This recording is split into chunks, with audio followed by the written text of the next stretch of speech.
My manager just got a termination warning and it's ridiculous. So some background information. I work at a retail store where we have something called UPT. Units per transaction. Our UPT is supposed to be 4. Basically meaning that we have to try to get customers to buy 4 or more things when they check out at the register. If a customer has less than 4 things, we try to recommend them products and get them to add things on to their transaction. Unfortunately, not everyone wants to add additional things to their purchase, which I totally understand. We can try all we want to get people to buy more things, but we can't force people to buy more things. Now here's the issue. My store's UPT is like 2.77 on average. We're trying to get it up, but there's only so much we can do. Now my manager was just placed on a termination warning because our UPT is low. We have a month to get it up or she's fired. I think this is absolute BS and absolutely ridiculous. We can try to convince people to buy more things, but if they don't want to, there's not much we can do. Also, my manager is literally the best manager I've ever had. She's super helpful when I have questions about work. She's understanding. She sticks up for her employees when customers are yelling at us. And she's overall just a really great leader. I don't understand why they want to fire her over some BS rule that we do our best to follow, but we can only do so much to obtain. Maybe I could understand a termination warning if we weren't actively trying to get our UPT up. But with every transaction, we're trying to sell other products. I just think it's absolutely ridiculous that they want to fire a genuinely amazing manager for some ridiculous capitalist rule to get people to consume more products. Okay, rant over. I'm sorry. I'm just really mad about this. Your UPT is 4 because some MBA douchebag pulled that number out of his ass. Corporate set goals are never based on reality, but instead are based on some asshat going, "Yeah, that feels like a good number. Let's whip them until they hit that." The whole concept of metrics has gotten completely out of hand. Just because you can measure something doesn't mean it should be performance benchmark. Buy 100 of something and return it at another store. Repeat. I worked in a warehouse with a similar metric system. My particular job was unique, so I didn't have anyone in the same location to compare numbers against. My manager kept pushing for higher output until I happened to need to call another warehouse to check stock on something. While I was on the phone with my counterpart, I happened to ask what their benchmark was. Turns out my manager had been asking me for 20% higher than any other warehouse in the company. I'd been told I wasn't meeting my goal, but I was the highest performer company-wide. I don't get why suits don't understand that constantly being upsold will make people just stop coming to the store. People don't want to be harassed. Manager's special offer: buy 1, get 3 free. They're doing this thing lately where every quarter has to have record profits. It's unsustainable. Over 10 years ago, I worked in a tech store. Very large. We had something called a market basket.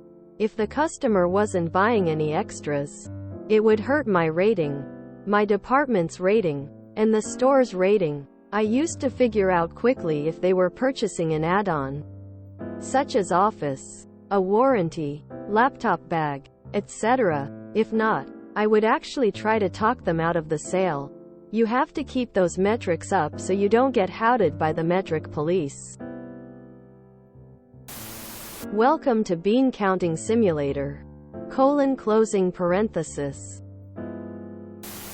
Hard pressure on metrics, especially unreasonable ones, leads to employees gaming the system, usually to the detriment of the company as a whole. See Wells Fargo new account scandal. AI does the same thing. Think about it. The quick and easy solution to the original post is to refuse to sell to people who aren't buying enough stuff. Smarter employees will just have technical issues. So sorry. I can't ring you out now, until the customer gets annoyed and leaves with nothing. Is that a good solution? Hell no. But when corporate says the items per sale metric is more important than sales are, that's what will happen. Is it Walgreens? I had a family member work there and she was a manager and she would often buy things from the store in large quantities, like 50 Snickers bars at a time, to help balance out the average. Yes, she got fired for it, but it's stupid, because the company wants you to take responsibility for pushing more sales, but that's just not how retail works all the time. It's basically taking an unrelated statistic and forcing employees to hit this unrealistic goal. I also feel like it's just a way to create turnover, because sometimes they enforce these dumb metrics and sometimes they just don't. It's kind of at the whim of the company whether they enforce it or not, so it seems selectively done. We can try to convince people to buy more things, but if they don't want to, there's not much we can do. Yup, and if you come up against the likes of me, you are doubly screwed. Ask me once, no problem, I'll politely say no. Push me or continue to pressure me and I walk out without purchasing a damn thing. Did it the other day. Needed a new split system aircon. Knew the size and brand I wanted. Guy tried to sell me a different one, I politely said no. He then tried to get me to buy extra things, so I just walked out and across the road to their competitor. Told them what I wanted. Paid and left. Suits need to learn that pressuring people into buying things they don't want is a surefire way to lose customers. I want to know what store this is so I can avoid it. Upselling is the worst.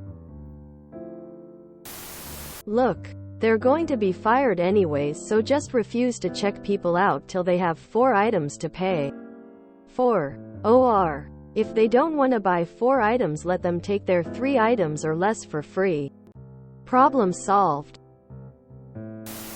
Judging by your post, this UPT nonsense has no minimum price that needs to be achieved, it's just done on mass data. Not sure on your EPOS system, but most modern tills nowadays have a MISC option tile where you can set the price. Just keep adding a couple pound, dollar, €0 units with every transaction. Petty but effective. Might buy your manager and team some time whilst you all look for better jobs before they realize what is happening. I was an assistant manager at a Canadian national drugstore chain.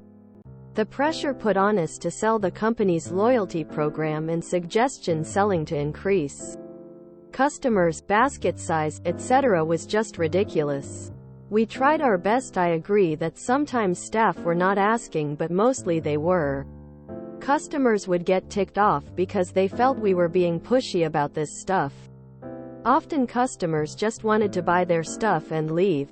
The problem with corporate is they are a bunch of people who've never worked in the store. It's easy to say sell more when you're sitting in an office looking at numbers on a spreadsheet. These guys don't think about that with inflation and the job market the way it is. People are buying less. It's one of the reasons I quit that job after 5 years. It didn't matter what I did in my job, it was all about whether I reached corporate goals. It's BS. If they let her go, I hope she fights it. Retail jobs aren't bad enough. Every employee now also has to be an expert in high-pressure sales tactics or get fired. Nobody wants to work woozy face, no. You keep firing people for not doing things that aren't in the job description. How dare your manager not have the supernatural ability to override people's free will? Having one's employment hinge on silly metrics like that is absurd. I often go to the store to buy one thing, but it may be a pricey item. One pricey item could be far more profitable than 4 inexpensive items the 4-item goal does. not make sense. Do you work at a Dollar Tree by chance? If you enjoyed this video, please check out our playlists full of similar content. Epic Ericast is like doom scrolling for your ears. Please like, share, and subscribe.